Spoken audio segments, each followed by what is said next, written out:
He smiled when I confronted him. That's when I knew I had to destroy him. It started on a rainy Tuesday, the kind of day where everything feels a little off. I was going through our joint banking app, reconciling some recent expenses, when a charge caught my eye. $50,216.85 to a luxury car dealership. My stomach twisted. I hadn't bought a car. We hadn't discussed buying a car. It was my savings. Money I had quietly built over years from a side business, birthday cash, freelance work, mine. I called him. "Hey, did we buy a car?" I asked, trying to keep my voice even. He chuckled like I was a child asking where babies come from. "What are you talking about? There's a charge for over 50 grand. A dealership. Our account." He paused. Too long. "Oh, that. It's not what you think." My throat tightened. "So what is it then?" "It's a joint account. I assumed you were okay with it. You assumed I'd be okay with $50,000 disappearing without a conversation." He shrugged. "It's just a car, babe. You're being dramatic." That's when I saw it. Not guilt, not fear, not confusion. Smug. He looked at me with that crooked little grin he used to use when he got away with something. That expression I used to find charming when it was about sneaking extra dessert, not grand theft. I said nothing else, just turned and walked out of the room. My mind went numb, but only for a second. The numbness gave way to a cold, calculated calm. I wasn't going to scream. I wasn't going to beg for honesty. I was going to get the truth another way. Later that night, while he showered, I pulled out my laptop and dug into every detail I could find. The dealership name matched a luxury lot just across the city line. I checked his calendar, empty as usual, but his browser history wasn't. Bookmarked pages for a Lexus convertible, white with red leather seats. Estimated price? Just over 50,000. My heart beat like a war drum. Who was it for? I didn't ask him that night. I let him climb into bed next to me, kiss my shoulder, and drift off like a man with no conscience. I stared at the ceiling, memorizing every second, every sound of his peaceful breathing. I had no proof yet, but I didn't need a confession. Not when I could follow him myself, so I did. 2 days later, I told him I was visiting my sister and took the car. I trailed him, careful, quiet. He drove to a nail salon in Midtown and waited 10 minutes before a woman stepped out. Blonde hair, tight dress, heels too high for errands. She opened the passenger door without hesitation. The car, my car, and then they kissed. That's when I knew. This wasn't just betrayal. This was war. I told him I'd be visiting my sister that evening. He didn't question it, just nodded and muttered something about catching up on emails. He always had an excuse lately. Meetings, late nights, traffic. I stopped asking weeks ago. It didn't matter anymore. What mattered was finding the truth. I left the house dressed like I was going somewhere casual, but my heart thudded with purpose. I parked 3 blocks away from the salon I'd seen on his GPS history the night before. It was upscale, sleek, the kind of place where champagne is offered with a manicure. I waited. 10 minutes passed, then 15, and then he appeared. He pulled up in the white Lexus. My stomach turned the moment I saw it in daylight. The car was stunning. Sleek body, gleaming chrome, red leather interior. I knew exactly what it cost. I also knew it was mine, but he wasn't alone for long. She walked out the salon doors like she was stepping onto a runway. Tall, early 20s maybe, with long blonde hair that looked freshly styled. She wore sunglasses, even though the sun was going down. Her heels clicked on the sidewalk like punctuation marks. She didn't hesitate. She didn't look around. She walked straight to the car, opened the door, and slid in like she belonged there. My breath caught in my throat. He reached over and tucked a strand of her hair behind her ear before pulling away from the curb. I followed, carefully, distant, but close enough. The red Lexus was hard to miss. They drove in no particular rush, chatting, smiling. She laughed at something he said, tossing her head back. His hand drifted to her thigh at a stop sign. My knuckles whitened against the steering wheel. At a red light, just before they turned onto the expressway, he leaned in and kissed her. It wasn't just a kiss. It was the kind of kiss that belonged to lovers. Slow, certain, practiced. I had to pull over. For a full minute I couldn't move. I didn't cry. Not yet. I just sat there staring at my hands, at the wheel, at nothing. I wanted to scream, but the scream stayed locked in my chest. It was too soon for that. I wasn't going to give him the satisfaction of a breakdown. Not now. Not ever. Eventually, I turned the car around and drove home. I didn't call my sister. I didn't call anyone. There was no one I wanted to talk to. I sat in our driveway for almost half an hour before I finally stepped inside. The house was quiet, untouched. His keys were gone. He wouldn't be home for hours. I went straight to our bedroom, closed the door, and sat on the edge of the bed.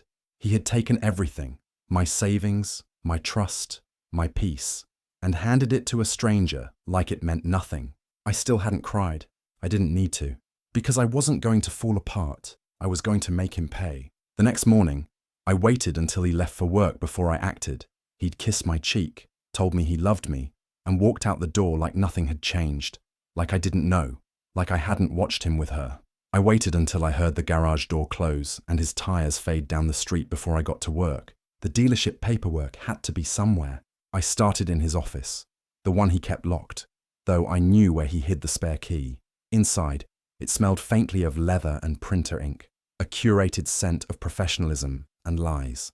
The desk drawers were neat, too neat, but I found a file labelled Auto Purchase March, wedged between boring tax records and insurance forms. There it was, the entire paper trail, the buyer agreement, the payment receipts, the registration. I flipped through until I saw it, a customer authorization form from our bank, allowing funds to be transferred. It required both our signatures, and there, next to his sloppy scrawl, was mine, or at least something close to it. My hand trembled as I held it closer. The curve of the L was too stiff. The tail of the Y hooked the wrong way. It looked like mine at first glance, but only because someone had practiced it. He had forged my signature. I dropped the page on the desk and stepped back like it burned. My heart was beating too fast. I wasn't sure if I was about to throw up or break something. It wasn't just cheating. It wasn't just betrayal. He'd stolen from me. This was fraud, premeditated, calculated. He had sat down, printed out the form, and thought to himself, "She'll never find out." He had practiced signing my name, probably more than once. I sat down in his chair, the leather cold beneath me, and let that sink in. He knew what he was doing. He didn't hesitate. He didn't ask me, didn't even warn me. He just took, like I was nothing more than a silent partner in his life, someone whose labor was useful, whose money was convenient, but whose consent didn't matter. The rage that settled in me wasn't hot this time. It was something colder, still, solid. I took pictures of every document, every page, every forged signature. I uploaded them to a private cloud folder and locked it down with a password only I knew, just in case. If he wanted to play legal games, he had no idea who he was dealing with. I returned the papers exactly as I found them. I left the room as I'd entered, calm, silent, invisible. He wouldn't even notice they'd been touched. He thought he'd gotten away with it. He thought I'd stay quiet. He didn't know he'd already lost. Because the next time I looked him in the eye, I wasn't going to ask him anything. I was going to ruin him. He came home at 6:15, like always. I heard the garage door groan open, the weight of the Lexus rolling in like a taunt. My car, my money, my signature, forged in cold ink. I was in the kitchen, chopping onions I didn't need for a dinner I didn't care about, when he walked in like it was just another Wednesday. "Hey babe," he said, voice smooth, casual. He leaned in and kissed my forehead. His lips were warm. I kept my hands steady. "Smells good. What's on the menu?" I smiled, thinking pasta, something simple. He nodded, loosened his tie, and set his keys on the counter. The same counter where I'd once cried from laughter with him, where we used to dance barefoot while waiting for the kettle to boil. All those nights, all those smiles, I couldn't trust a single one of them anymore. "Long day?" I asked, turning back to the cutting board. "Ugh, the worst. Clients dragging their feet. You know how it is." I bit back the urge to ask how Marissa was. Instead, I laughed lightly, playing the part. "Poor baby. Wine? God, yes." He followed me to the dining room and took a seat, pulling out his phone, probably texting her. I poured 2 glasses of red, his favorite bottle, the one I used to save for anniversaries. Tonight it would serve a different purpose. We ate together, just like always. He told me about work, about some new project he was excited about. He smiled a lot, made a few jokes, touched my hand once. I laughed when I was supposed to. I nodded at the right moments. I even leaned in, as if I cared. But inside, I was somewhere else entirely. Every word he spoke passed through me like static. I couldn't stop thinking about the curve of that woman's hip in the passenger seat, the way he'd looked at her at the red light, the way he'd looked at me that morning, like nothing had happened, like he was too clever to get caught. That's when I realized something that both sickened and liberated me. He thought I was stupid, not just naive, not just trusting. Stupid. He believed I would never look closely at the bank account, that I'd never question a forged signature, that I wouldn't dare follow him, or dig through his files, or wonder who Marissa was. He thought he'd fooled me completely, and that was his first real mistake. Because while he was sitting there complimenting the pasta I hadn't salted properly, I was mentally cataloguing every step of the plan I'd already started. The photos I'd taken, the documents I'd saved, the quiet calls I'd made earlier that day to a lawyer, a banker, a private buyer. I knew the law, I knew my rights, and more importantly, I knew his weaknesses. I cleared our plates and washed them by hand. He wrapped his arms around me from behind and whispered, "You're the best. You know that?" I turned, smiled, and kissed him on the cheek. Of course I know. And I meant it, because soon he'd learn exactly how smart I really was. He always kept his devices pristine, wiped clean, updated, locked down, but he wasn't perfect. That night, while he slept beside me with one arm draped over my waist like a promise, I slipped quietly out of bed and padded barefoot to the hall closet. That's where he kept old electronics, laptops, cords, a cracked phone, and there it was, his first-generation tablet, dusty, forgotten, and tucked beneath a stack of old tax files. I powered it on. It flickered to life after a long pause. No password. He must have assumed it was useless now. He was wrong. I sat cross-legged on the floor, heartbeat ticking in my ears as I navigated through the home screen. Most apps had been deleted, but one folder remained, titled simply Photos. I opened it. Albums appeared instantly, some organized by date, some by name. My breath caught when I saw the first label, Tulum, February. I hadn't gone to Tulum. We'd been fighting that month, and he told me he was traveling for work. Another album, Boston, April, Savannah, August, Barcelona, Marissa. I opened the last one first. Dozens of photos, him and her, at beaches, rooftop bars, hotel balconies, candids, selfies, kisses. Her lips pressed to his cheek, his arm wrapped tightly around her waist, her head on his chest as they lay tangled in sheets. The timestamps were all recent. I kept flipping, numb now, until I stopped at one particular image. Them in bed, half covered by a white duvet, sunlight streaming through tall hotel windows, her head resting on his shoulder, his arm around her, bare chest exposed. They looked happy, relaxed. The timestamp read, June 11th, 2:17 p.m. I stared at that date, over and over. June 11th, the day of my mother's funeral. While I was delivering a eulogy through tears, trying to keep my voice steady as I buried the woman who raised me, he was in a hotel room with Marissa. My mouth went dry. I couldn't feel my fingers. I don't remember setting the tablet down, but somehow it ended up on the carpet beside me, face down. That was the moment my heartbreak calcified into something sharper. I stopped being sad. No more questions, no more wondering. Now I needed only one thing, results. I took photos of the screen with my phone, quietly, frame by frame. I emailed myself copies. I uploaded them to the same folder where the financial documents were stored. The case was building itself. I powered down the tablet, returned it exactly where I found it, and stood in the dark hallway staring at the bedroom door. Marissa, blonde, smug, and posing in my place. I wondered if she knew she was driving a car paid for with a dead woman's daughter's savings. Probably not, but she would soon.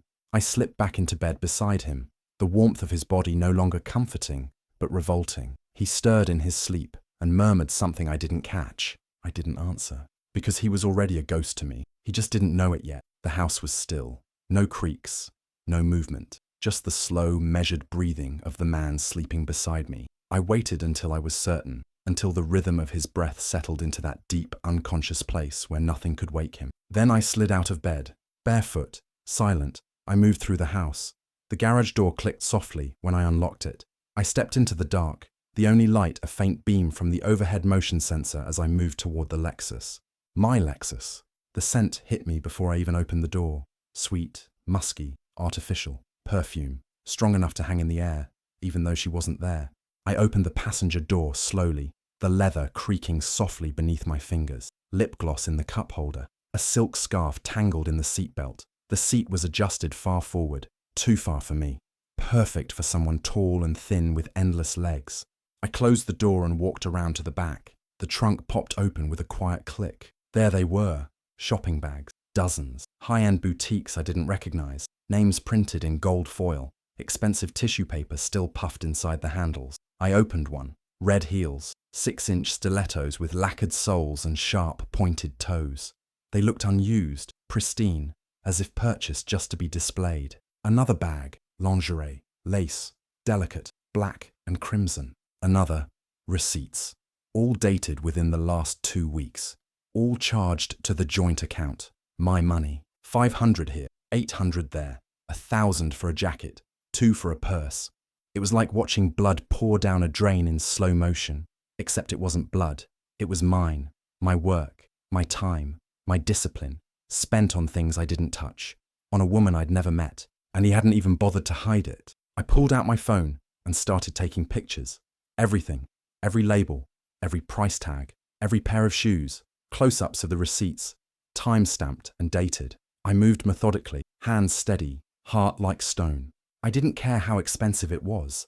I cared that he thought he could do this to me without consequences, that he thought I'd be too scared, too soft, too loyal to act. He hadn't married a doormat. He'd married a woman who knew how to wait and how to strike. I closed the trunk quietly, returned the bags exactly as I found them, and stepped back into the house. I washed my hands even though they weren't dirty. I stood in the kitchen, staring at the sink for a full minute. The time for talking was over. No more begging for honesty. No more waiting for apologies that would never come. He thought the damage was done. But he was wrong. I hadn't even started. The next morning, I dressed carefully. Nothing flashy, nothing that would draw attention. Just a plain blouse, jeans, and a smile that didn't quite reach my eyes. The kind of smile that hides storms beneath calm waters. I told myself this was just another errand, a necessary step in the unraveling. But beneath it all, a quiet excitement stirred. I was about to step into his world and pull a thread that would unravel much more than I expected. The Lexus gleamed in the driveway, taunting me with its silent arrogance. It was my car after all, or so the papers said. The dealership was a sleek glass and steel box, all clean lines and fake smiles. I walked in, pretending to browse, my phone casually scrolling, my gaze flickering over the showroom like a predator sizing up prey. A young man in a crisp shirt approached me, junior sales, probably fresh out of college. I smiled, my voice calm and warm. "Hi, I'm here about a recent purchase. Just need some quick information for my records. The car's a 2023 Lexus RX. You know, just making sure everything's in order." He nodded, eager to help, eyes bright and trusting. I gave him my concerned wife look, worried about paperwork, needing reassurance. "Of course.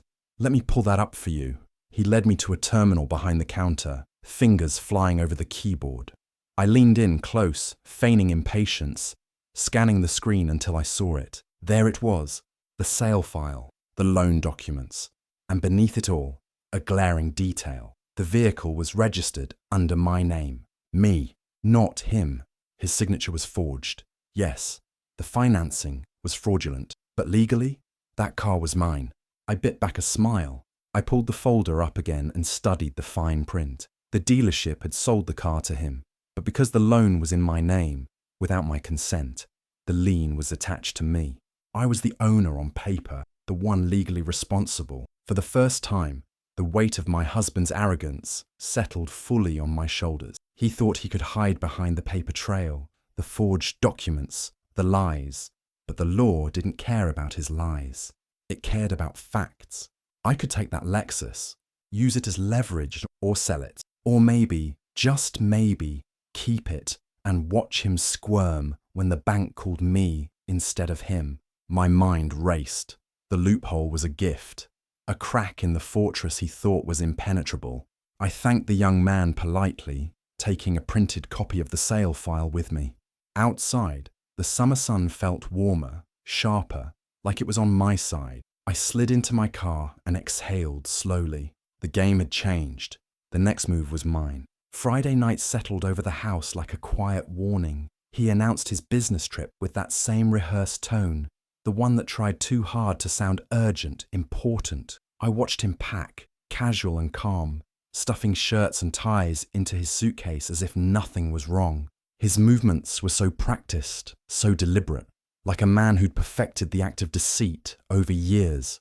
I said nothing. There was no point. I'd learned that sometimes silence was the most powerful weapon. He paused in front of the mirror, checking his reflection, smoothing his hair.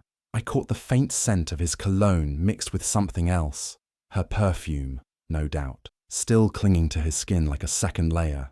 At 3 a.m., the house was still. The slow, steady rhythm of their breathing was the only sound. He was asleep, or pretending to be. I slipped quietly out of bed, heart steady now, mind sharp as glass.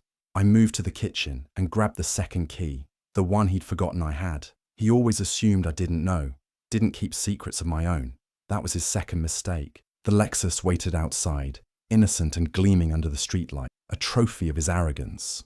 I slid into the driver's seat, the leather cool beneath my fingers. The engine hummed softly as I pulled out of the driveway, careful to avoid any creaks or squeaks from the house. I wasn't driving home.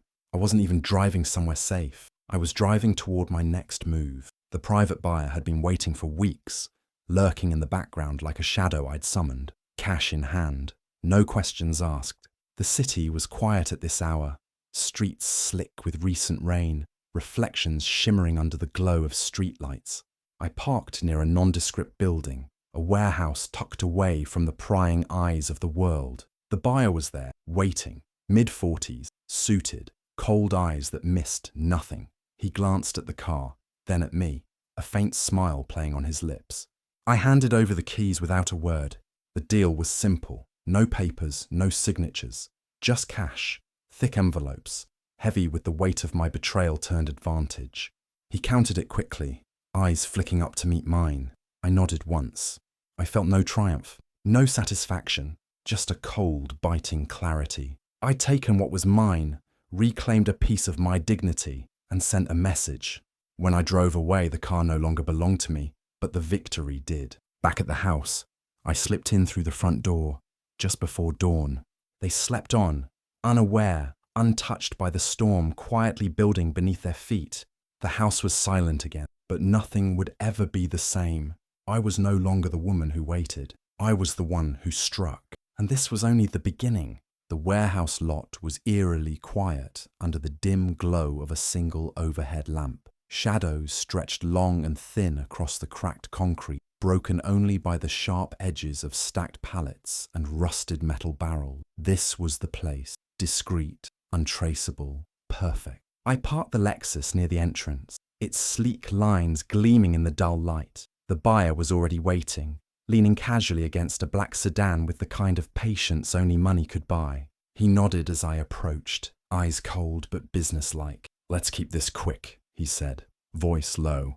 "No paperwork. No questions." I smiled thinly, handing over the second set of keys without hesitation. No hesitation, no second thoughts. The moment felt heavy, but my hands were steady. He gestured toward a weathered wooden crate and pulled out several thick envelopes, each heavy and firm in my grasp. The total, $39,000. Cash. Cold. Real. I counted the bills quickly, not because I doubted him, but because I wanted to feel the weight of every dollar leaving his hands and entering mine. Every crisp note was a piece of my freedom. The betrayal still sat heavily in my chest, but with each envelope it felt a little lighter, a little less suffocating. "This was his car," I said quietly, more to myself than him. "Paid for with my money, by my name, but it's not mine anymore." He nodded, eyes flicking to the Lexus one last time. "Good, because now it belongs to someone else." I slipped the envelopes into my bag and stepped back. The deal was done, clean, simple, and without a trace. The buyer gave a curt nod and disappeared into the shadows, leaving me alone with the empty space where my betrayal once sat. I pulled out my phone and called an Uber. As the car pulled up, I took one last look at the Lexus, now just a memory, a symbol of everything I was leaving behind. I climbed into the back seat, the cool leather unfamiliar but welcome. The city lights flickered past as we drove away, carrying me further from the lies, the deceit, and the miles I'd paid for without knowing. I didn't flinch. I didn't look back. I was done. No regrets, just the steady pulse of freedom, beating stronger with every mile. I didn't write a note. I didn't yell, scream, or even leave a goodbye. That would have given him too much. He didn't deserve a final word from me, only silence. I left the empty key fob on his pillow, right where his head would land once he rolled over. The Lexus was gone, sold to a private buyer who didn't ask questions and paid in cash. $39,000. Neat, clean, untraceable. By the time sunlight filtered into our bedroom, I was already across town, sitting in a stiff leather chair at the bank. I'd brought every document, photographs, receipts, forged forms. The manager didn't blink once as I explained. She just nodded and began the paperwork to freeze the joint accounts and transfer my remaining funds. He woke up alone. No wife, no car, no money. He called me 23 times that morning. I watched the notifications stack up while I waited at my lawyer's office to file fraud and theft charges. He wanted to talk. He wanted to explain. Suddenly, he cared. Suddenly, it was all a misunderstanding. But I wasn't there to hear his excuses. I was done listening. This wasn't revenge. Revenge is emotional. This was strategy. This was justice. And I wasn't finished yet, because Marissa still had the red heels. And I had the receipts. Do you think I went too far by selling the car while they slept? Or was it exactly what he deserved after stealing my savings and giving them to his mistress? I'd love to hear what you would have done in my place. Let me know in the comments. I'm really curious to read your thoughts. And if you enjoy true stories of betrayal and justice, don't forget to subscribe and hit the notification bell so you never miss the next one.